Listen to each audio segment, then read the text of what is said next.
Are there things about product management that are unique to journalism that are different than doing it in a software company?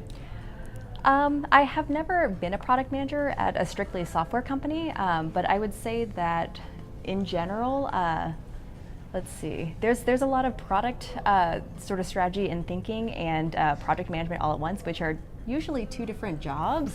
At a software company that might have more resources, I would say that's mostly being a product manager at any media company, no matter what the size, I would say feels like the equivalent of being at like employee number 4 at a startup.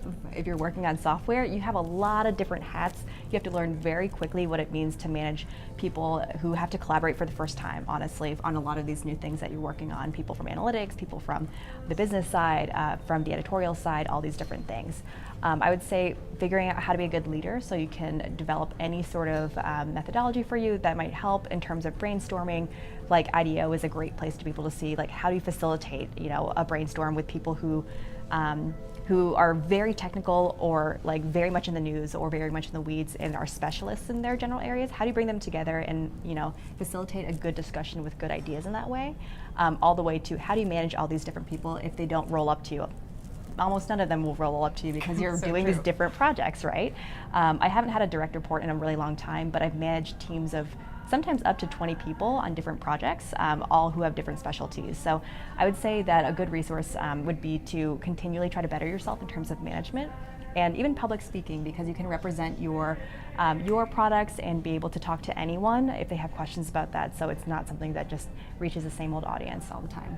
And Emily, do you have any advice for a professional, either a journalist or a student, who would like to move their career into product management?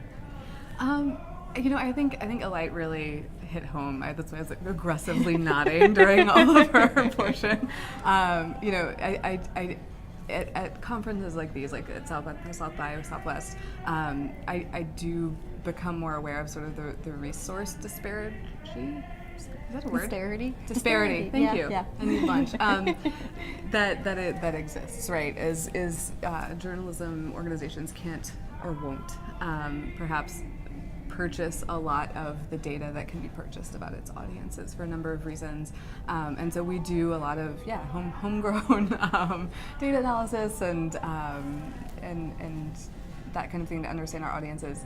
On the developing teams pieces, a book I always recommend is Thanks for the Feedback. It's really, really great in terms of understanding how to communicate about the work and to become comfortable both giving and receiving feedback and stopping some of those like automatic defense thoughts you might have when someone starts to give you some feedback. Yeah. But that's been a really great tool for me as a manager and managing a diverse team, right? Because when you are a product manager, especially at a journalism organization, you are working with developers and designers and writers and reporters who don't all necessarily speak the same language, and so understanding how to facilitate that communication but also help people grow in those roles and understand how to communicate with each other, that book really changed my life in a number of ways. So yeah.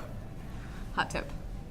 Excellent. That's a great tip to end it on. Thank you all so much, and I hope you enjoy Thank the rest of you. South by Southwest. You too. Thanks so much.